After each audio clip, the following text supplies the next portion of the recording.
We're back. Thank you so much for staying with us. We do want to continue our conversation with the team from Seed Savers Network, who are very keen on making sure that we preserve our indigenous seeds.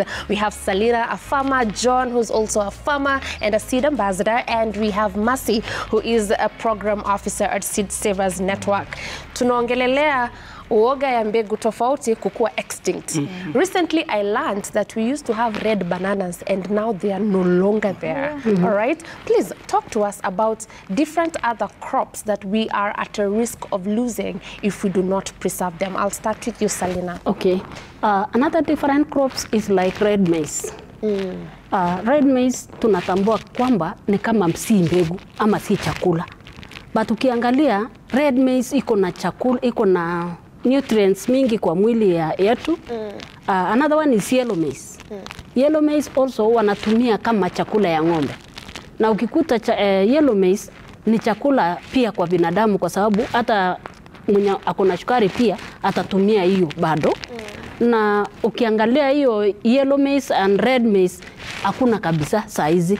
Unaweza pata, ukipata hata mtu anaweza draw out, anaweza tupa kama si chakula. Pia kuna varieties ya wimbi ambaye hatuoni kama ile ya black.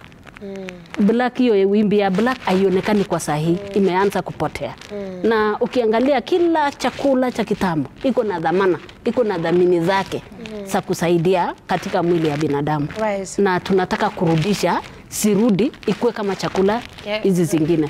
Ukiangalia kama white, mimi ni kidogo on the border of Gen Z na millennial. Hiyo red maize bado sijaiona. Was it something that we used to consume a lot back in the day? Red maize ni kitu ambacho tulikuwa tunakula sana. Ilikuwa nakulwa, ilikuwa natumika kama chakula. Nazo kwa seed bank. I'd like to taste that. Even purple maize. Purple maize. Black maize. Lakini sasa ni kama inaenda kupotea. Imepotea, si atika. Great. So we also want to understand a lot more on technology, innovation. Agriculture is changing. Na lazima pia sisi tuende na the way things are changing. Are there technology measures that you're putting in place when it comes to the preservation of these seeds? I'll go straight to you, Mercy, for that. Yeah, sure. We are now coming up with documentation and characterization of traditional varieties of crops across, from legumes to vegetables, whereby we are doing it in a participatory way with the research institutions, with the farmers. The farmers go to the field and they are able to walk the journey with the crop from planting time. When does it flower? They're able to record the flower color, the leaf shape, the stem, the rooting mechanism, because this one will help us to have a very clear catalog of, for instance, of the vegetable. If we go to this seed bank and we ask them, can you describe for us this type of cowpea? And the farmer has good details about yielding potential. He is able to discover the growth period, all the agronomic trait concerning a crop. And this one is helping us to move away from biopiracy, because you find now that these varieties have not been documented, they have not been registered, researchers are taking advantage. And they go to other steps and do breeding, and they're able to register these varieties. So that's one of the technologies that we are bringing it down, characterizing and documenting these varieties with all farmers and ensuring that we have the catalogs at our seed banks. Do we have enough people trained to be able to make the seed banks, preserve them in the right way, pick the right seeds, do the right selections? Yes, we have seed ambassador model. You find we are a national grassroots organization, but we train lead farmers. You see, that is, let's say, Seed Savers Network, there's work you're doing, and of course you have the particular people that you're training. Just moving away from the organization. When we're looking at it on a national scale, all right, do we have enough people? Because unajua utaangalia when you're trained, useme tuko na watu, lakini leave alone those ones that you have trained. Do we have enough people? Are we able to say yes, we have people who have fully been trained, they are professionals at it, and we can go with this direction, or we still need to do more? I'll say this, we are on the journey, because when you go to all the offices that we have, perhaps in Western region, we have ambassadors that are taken through a course. So those ambassadors are the main people who are going to train fellow farmers.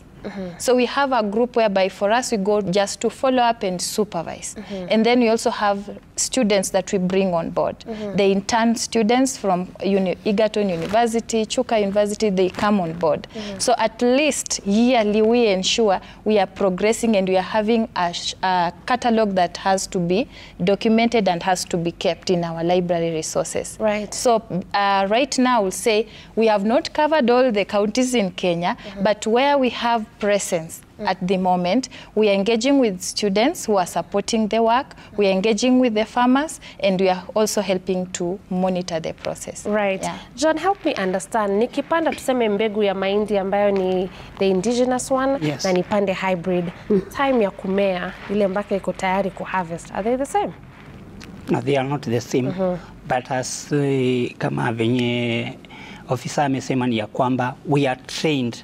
So, let's say I want this local maize.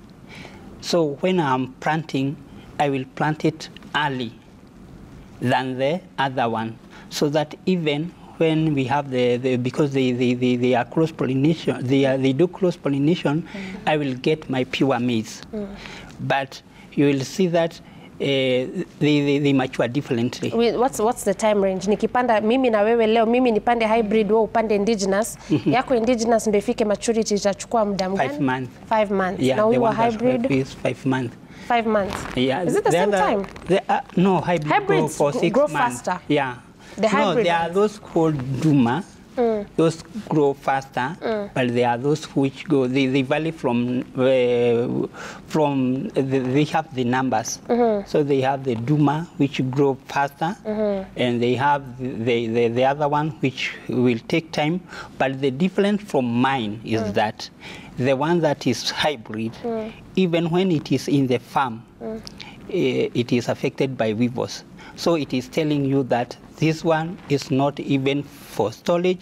You go and sell it directly because kama imeharibiwa ikiwa kwa shamba haiwezi, lakini utakuta ya kwamba yetu inakuwa mpaka na ile ngozi ngumu ya kwamba hata kudungwa na weevils it is hard. Right. So according to me, mimi naonanga juu nimepanda zote.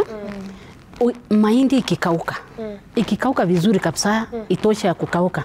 It's just only 3 days to germinate.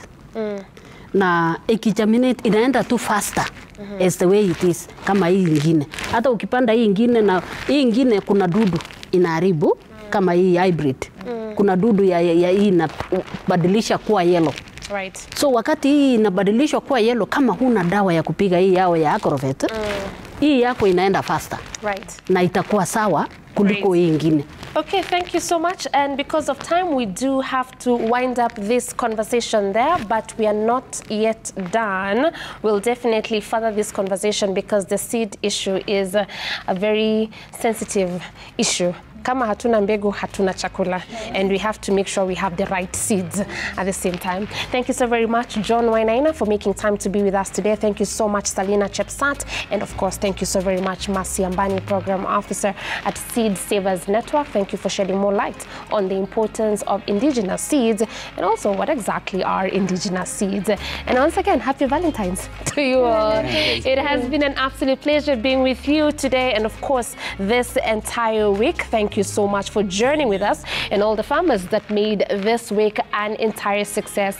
We'll see you again next week with absolutely a lot more when it comes to all matters agriculture. Until then, do have yourselves a fantastic weekend. My name is Violetta Ngira. Goodbye and happy Valentine's.